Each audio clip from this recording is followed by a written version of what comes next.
News First, Newsline with Faraz Shauketaly. And a splendid morning to you. This is Newsline, live as always from the Newsfirst studios in Dawson Street in Colombo. But unfortunately, it's a wet day out there. It's coming down in the buckets. So you need to be careful while you're driving, riding, walking even. And especially riding, because I think the roads get rather slippery. But there are many other slippery things that are happening in our country. And we've got the head of PAFRO, Mr. Hettiarachchi, with us today to see if he can throw some light on how equal or unequal things are here in Sri Lanka. Very good morning to you, Mr. Good morning, Faraz. Thank you very much for being here. PAFRO, what's that? People's Action? People Action for Free and Fair Elections. Right. And how does that fare in Sri Lanka at the moment? Of course, I mean, it's really a big crisis. It's a constitutional crisis in one side, Yeah. and the social crisis the other side, and also the economic crisis. So Yeah. it is really crisis situations in the country last couple of weeks' time. I do not know how far, how soon these people, the politicians, will able to settle this issue. It's really a sad situation in the country. What do you think, from your standpoint, what do you think has brought about this? Is it political expediency, or is it, or what is it? No, this is not regarding the experience. I think almost all of these, I mean, more than majority Yeah. parliamentarians and even president, prime minister, they have enough experience Yeah. in the country as politicians. But this is just, I think, the political culture. They are more concerned about their political power rather than the country. Right. I don't know. None of these politicians are serious about the country and country economy and the people of the country. Yeah. Because we have seen the last couple of weeks actually Yeah. how they behave in the parliament. Indeed. Yeah, and why they are struggling. They are struggling just because of the power. So I mean, it's really not about the experience. It's a political culture, behavior, and mainly, purely, they are working for their benefit, for their power. For their own benefit. That's what we seen as a citizens of the country. Yeah. It's really unfortunate. I mean, some of the senior politicians, which we had some respect Yeah. in the past, despite the political party, Yeah. because of some senior politicians who behave in a good manner in their previous years. Yeah. But unfortunately, we saw in parliament, Yeah. and even outside the parliament, knowing the truth, the way they behave, it's really sad. So where we has to go now? All the senior people also behaving like this. They are not serious about the country. They are not serious about the democracy. So I don't know these poor citizens of Sri Lanka, what we can do. But at the same time, I have noticed the citizens also, in at least certain extent, Yeah. they are trying to safeguard their rights. So the people have not gone to sleep. The people are very much aware Exactly. and know what they want. But not the majority. But not the majority. In the village level people, the grassroots level people, they know what is happening, but they do their own day-to-day works, but they are not engaging the. But is there sufficient knowledge amongst the people in the rural areas that it impacts on them too? Exactly, but it will impact them, but not immediately. So what is happening at the moment, I think the result we will see, the impact of the present behavior of the parliament and the situation of the parliament, Yeah. it will impact maybe after a couple of months' time. It will directly impact for the economy of the country and the citizens' day-to-day life. So it is not immediate effect for them. Yeah. So that is why I think the village level people, they are not coming to the street yet. But I have seen even yesterday there are some youth group, and the last couple of days a lot of people, they are crowding in the road and try to protest the both sides. I mean, the ruling side, opposition side, and also the neutral people. As you know, on Newsline, we encourage our viewers to send us your questions by SMS 0772 300 305, and the messages have started coming in. It says here, Newsfirst has quoted George Orwell saying that people who elect crooks are not victims but are accomplices. Is that true? Yeah, yeah, that's what we see. That's what we observe. But then, Mr. Hettiarachchi, what can the people do? All the political parties seem to be they churn out the same old rubbish every time, every election. There's hardly any newcomers. So you know, you put 10, and most of them will have something against them or whatever. And so what do? The people are left with to choose someone, the best amongst the worst. Exactly. I mean, people doesn't have much choices. That's what we see in the electoral system, because in Sri Lankan election system, the party will provide us the list. They are the one who really, party leaders, they are the one who really select the people from their side. So end of the day, the voters can choose from that list. But I think I'm not saying the entire parliamentarians and the entire politicians are robbed in the country. And no, am I, but a fair number. Exactly, yeah. And so the upcoming elections, there's no other choice for the voters, of course. The next elections, hopefully we will face the elections, either provincial or a parliament or presidential election within next year's time, within 1 year's period. So people need to aware, people need to watch what is happening at the moment, how they are parliamentarians behaving in the parliament, how they are involved with this current crisis, and they need to judge their politicians, they need to judge their parliamentarians, and they need to take decisions in upcoming elections. So otherwise, they have to build they have to come up with their own candidate. But you know, in Sri Lankan political situations, the political contest, it's very difficult to come to the civil society or rather without having a political party to contest the elections. But that is the last options. But with the present situations, what they can do, they can observe, they can judge their politicians, and they need to collect the informations about their politicians. You know, not only the present situations, some of the parliamentarians for their entire period, they are not talking inside the parliament. They are good with the people in the ground, but you know, parliament is for the policy making and it's for the law making, and they are the one who really control the resources. But they are not doing that. They're not doing that. But they are good with the people. They just going for weddings, funeral houses. They are facilitate some resources in the ground. So the people need to serious about what is the parliamentarians' role. Whether they just come and enjoy with them in the funeral or a wedding house functions, or they have to deliver something in the parliament. So that is what people need to think at this point. And also, people have to be aware, I mean, I think people know this, but I'll say it. You know, in 2015, Newsfirst, our campaign to choose wisely and to elect people who will actually serve the people, it seemed to work, because many undesirables were left out. But lo and behold, shock of all shocks, some of those people who the people left out came in through the back door. Exactly.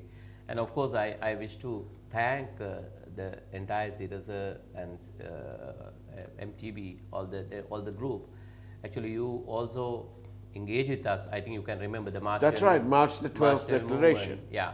So we encourage it. Our campaign was think. And we were success in certain extent. Yeah. But unfortunately, as you said, using the national list, some of the members, now they are, some of them are ministers, of course, elected by the president, but that is not the way, and that is, this national list is not just to get the losing people. I think the national list, don't you think? I'm a reasonable sort of chappy, and I'm thinking to myself that people on the national list should not be accommodated in the cabinet of ministers. Because my view is that in the cabinet of ministers you make far-reaching decisions, and it has to be made with the people in mind the whole time. You know, the Auditor General says least cost methodology, right? So least cost isn't only about least money, it's about the best of everything, service, production, everything, and the least cost of that. And you must be mindful of how it impacts on the people. But people who are not elected, who come in on the national list, there's so much of room for them to be to abuse the system. Well, I agree to a certain extent, but you know, this national list, purpose of the national list, to bring the expert into the politics, bring the expert into the parliament, bring the expert into the cabinet. Yes, but just for the betterment of the country. Yeah. But the unfortunate situations, because of your judgment, just because of what you have seen so far in the last decades, all those who came into the cabinet using the national list, they didn't deliver anything, and they are, most of them are harming the country. So that is why you are saying that these people should not appointed as cabinet ministers. But the real purpose of national list is bring the expert, those who are not willing to take part of the active politics in the ground, but bring their expertise. Indeed. And also underrepresented people, to give some sort of space for them. That is the purpose of the national list. Indeed. If they serve the purpose, then I think there is no issue whether they are in the cabinet or a parliament. But unfortunately, most of the very high profile people, the professors, the qualified people who appoint to the under the national list, they are not delivering enough. They also do the politics. So that is unfortunate. They are not supposed to do the politics. They are supposed to deliver something. But it would be far better if the spirit and the intent of the national list was met, and that the national list was used, as you say, to accommodate professionals who are then given ministries who can then carry out work there and do so professionally. Exactly. Devoid of political, and so I envisage in a robust system, in a balanced system, that some of these national list professionals would actually retain their ministries even though the government changes. That the incoming government should also be able to recognize the input, and it would be easy to recognize if indeed they chose professionals and they used the whole intent of the national list to serve the people better. Exactly, 100% agree. I think that is what the purpose of the national list. Whether it is a party A or party B who has appointed them, that no matter. Indeed. If they are professional enough, if they deliver something, if they contribute something to society, whatever the party, they should continue. But unfortunately, I think 100% of these national list MPs are selected with the party. They use it as a political tool. Exactly, exactly. It's one more way. It's another, in my mind, sometimes quite often it's used as a bribe to win over people and to bring people in who are left out, to bring your friends, your chums, because you simply can't do without your chums. You're running the country, but you need your chum by your side here, another one there. It reminds me safeguard of the leader of the party. Well, that's right. Yeah. That's right. So it's sometimes it reminds me of those old ages, you know, where you have very famous people, especially ladies, who are dressed in all this fur, and they carry a little poodle with them, because that's part of the thing. They can't possibly do without my little poodle. Yeah. Nothing against poodles, please. Don't send me things about that. But now then, what about what's happening in Parliament? Things seem to have settled down. But I'm shocked that we had so much of public property that was destroyed, damaged inside the Parliament. We had chili powder thrown at policemen, you know, who were trying to safeguard democracy, I suppose, right? What will happen to you and me if we go down now onto Union Place and chuck some chili powder at the passing policeman? What do you think will happen to you and me? Exactly. Yeah? I mean, this is really unfortunate in the Parliament. We are sending the people to Parliament to use their brain, not using their arm powers. But unfortunately, that is what we saw in the Parliament. They are not using their brain. I don't know whether they do have a brain to do that. The Parliament, of course, they have to follow the Constitution. What brain, Mr. Hettiarachchi? That man dismembered a chair and flung it at the police, at the security cordon, and in the direction of the Speaker. Yeah. Dismembered. Exactly. And this, unfortunately, this word dismembered is coming into its own because of what happened to Jamal Khashoggi. That poor man walked into his embassy and never came out. Yeah. Right? And these people are doing the same, almost the same. They're dismembering democracy bit by bit. And viewer from Maragama says here, the National List members contribute the balance of quality. If not for them, we will never have a parliament that will have the educational basics that will demand our respect. Agreed, but it's not being used to serve that purpose. Exactly. Yeah. I think it's now it's the voters of this country. Fortunately, the media has carrying the parliamentary sessions now. So it is the duty of the people now. So if they are really observe the situations about their politicians and their behavior in the parliament, so they need to careful the next elections whether they select them again. Yeah. But unfortunately, as you mentioned earlier, sometime if they have, the people may reject, but the party leader will select them using national list. And also I wanted to, Faraz, I'm happy to bring the cost for the parliament also. So yes, using now wonderful. I'm glad you said that, because yesterday or the day before I read something that you said that Parliament, and the island carried it, cost 25 million rupees per sitting. Exactly. But previously I thought it was 4.5 million. But I'm glad you brought the piece of paper with you. I wonder if they can play it now and show us what it is. But the cost is, how much was it again? 25. Well, I'll tell you what. In 2017. The annual cost was 2 billion. Can we have it on the screen, please?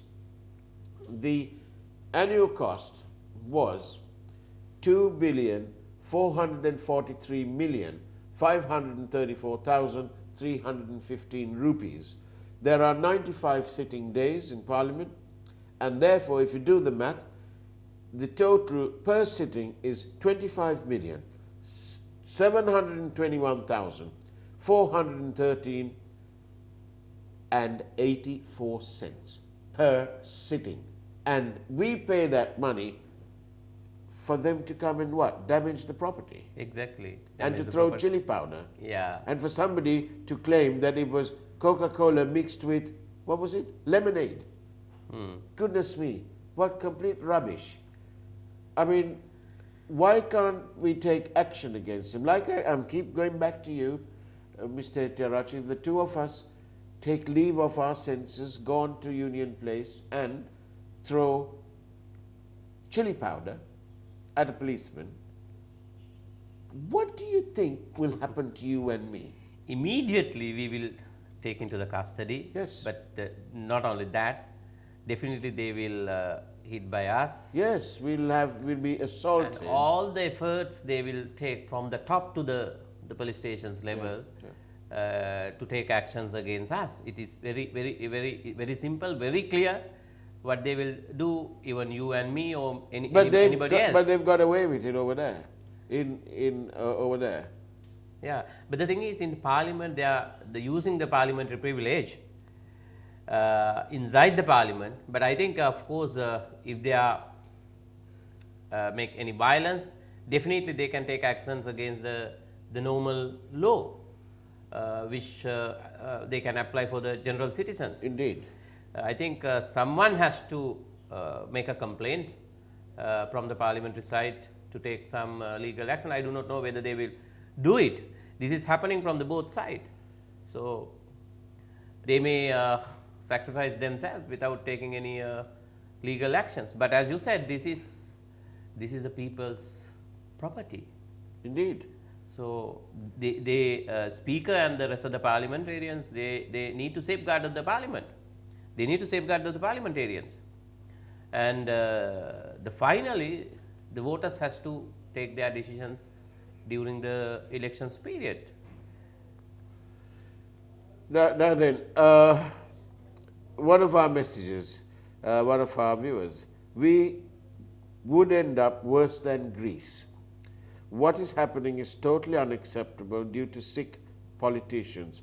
When will sanity prevail? I mean, that's the $1 trillion question, isn't it? I don't know if sanity will ever prevail. But the people, they obviously need to think and think hard. And it's not about somebody who on the one side claims that there is a prime minister and that there is no confidence, that the House has no confidence in that prime minister and that government, and yet when he drives away from Parliament, goes and occupies temple trees. To me, that is, there's a disparity in there. But like you said in our conversation earlier, that you have to look at it as a whole. Whole picture, yeah. You have to look at the whole picture because they're contesting one aspect of it. Yeah. But at the end of the day, I think, Mr. Hettiarachchi, that we don't have a Westminster style of democracy in Sri Lanka. What we practice is a presidential system of democracy. And we must understand that we elect a president, but we don't elect a prime minister. Yeah. We elect the president and who then appoints the prime minister. That's the critical difference, isn't it? Exactly. As you correctly said, we have a presidential system. So the president is directly elected by the people. But he also, that doesn't say that he can do whatever he wants.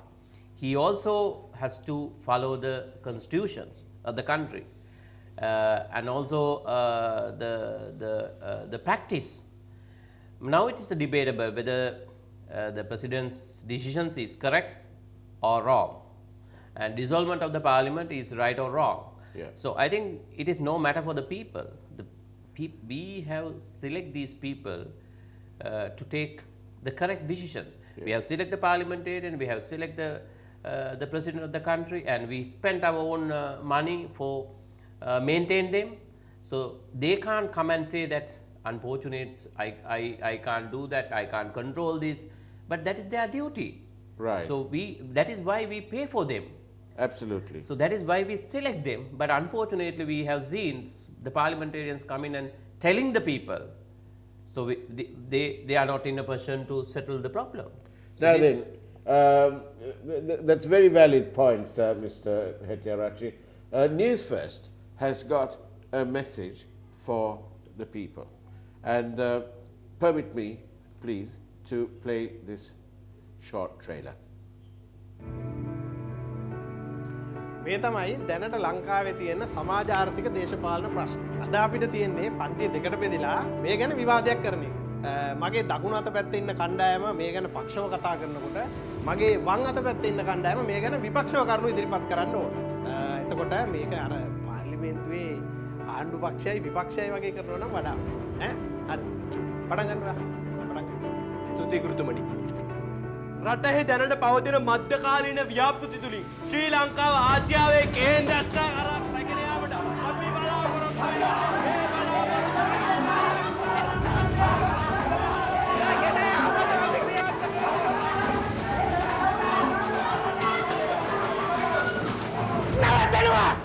පාර්ලිමේන්තුවේ වගේ විවාද කරන්න කිව්වේ ගහගන්න නෙවෙයි මේ රට හදන්න.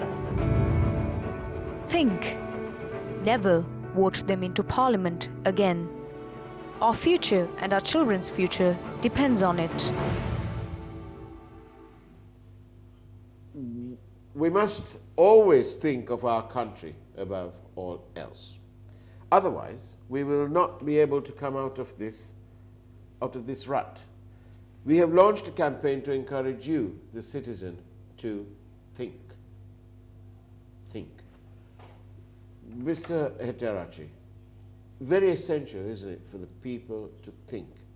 They need to think deeply, not base their vote on the last election rally, the last speech permitted by law on the last day of campaign. And a fair number of people are swayed by that last day.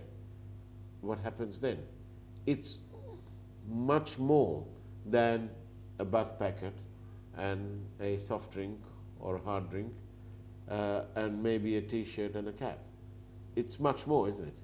Exactly. I think it's a little bit beyond that also. Sometimes the people will feel that if they know each other, if there is some sort of relationship, if they can get a jobs or some school admissions, something like that, they are direct benefit. But I think when you select the people representative for the parliament, it's more than that. And they need to think that whether my representative can make some difference in the country. Yes, because I think all along they must talk about what News First campaign is. Country first. Exactly. Country first. Well, even I believe even if you're buying something, you need to think country first, and it will filter through. And you need to think. You need to think. Country first, of course, and also the citizens first, not the politicians. No, exactly right. So I think. And when you're thinking, you must not think just for you. You need to think for your children, your grandchildren, for the future. Sri Lanka's future. Everybody, if we all think the same way, we will make a difference. Exactly. We don't have to keep hanging on to hope about those 225 and those provincial councils and all that. Forget all that. If we think country first, then that's where the difference will come about. And obviously, News First is absolutely doing our duty by the people by leading this campaign to think and to think country first. I really appreciate the way you handle, as said as the News First, educating the people. I think we need to build the public demand. Yeah. It's purely supply and demand. Indeed. So if the people will demand what kind of person they really want to have in parliament, then the political party has to think. Indeed. Because at the moment, they know what kind of demand from the voters. They are supplying some popular guys because the voters also vote for that kind of people. And I think you can remember in the last parliamentary election, even provincial elections, the most violent people get the highest majority of the vote in their district. So then the political party will feel, okay, this is fine, this is how the people vote. If they are popular, whether it's violence or not, whether these the capable people or not, if the voters are voting for them, they will bring that kind of people. So we need to make the media and the civil society, of course, March 12 movement, we all has to work together. Indeed. To make a public demand, to educate the voters how they should select their representative, how they come out with some sort of demand from their own parties. Then only we can make some difference. So it is part of your duty, it is part of my duty, and of course finally it's the duty of the people of the country. It's the collective duty of the people of Sri Lanka to think and to think beyond now, to think country first, for you, for your children and your grandchildren, for the future of this country. Exactly. This wonderful country that we have been born in and that we love to bits, no matter what happens. The sun will always shine, the beaches will always be alluring, and our proud history will be there to remind us what is possible. And if you think country first, we will achieve what is possible. Rohana Hettiarachchi, many thanks indeed for being on Thank you, Newsline. Faraz. And that's the way it was on Newsline. Do be careful out there. It's wet, and but it's still pretty. Take care. God bless.